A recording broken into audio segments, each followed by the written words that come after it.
What is up, party people? We're gonna call Outrun officially done.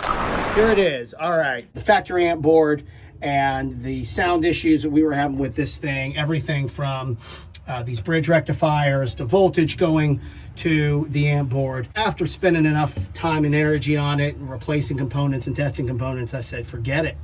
Why do I want to bother doing this when I can just use my setup here that you saw in the previous video, running straight from this connector here to an auxiliary line going up to, yes, powered speakers that I have mounted right behind the steering wheel. Boy, if that ain't ghetto, I don't know what is. But you know what? It works, and it's more reliable than the original 1986 stuff. So there you have it. You can see the body work I've done and the paint. It's looking all good around the edges. This thing isn't gonna win a beauty contest. And look at this.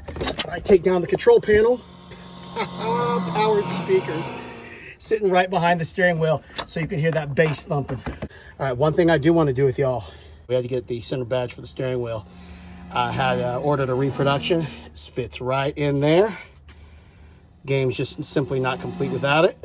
And now we are driving for real, Power Wheels style. Pow, pow. Power wheels, power wheels.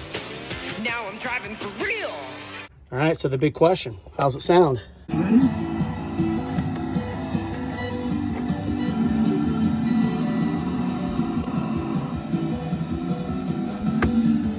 Sounds great.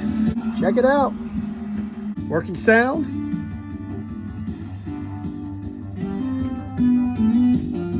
This will do just fine. It will fit nicely into the lineup.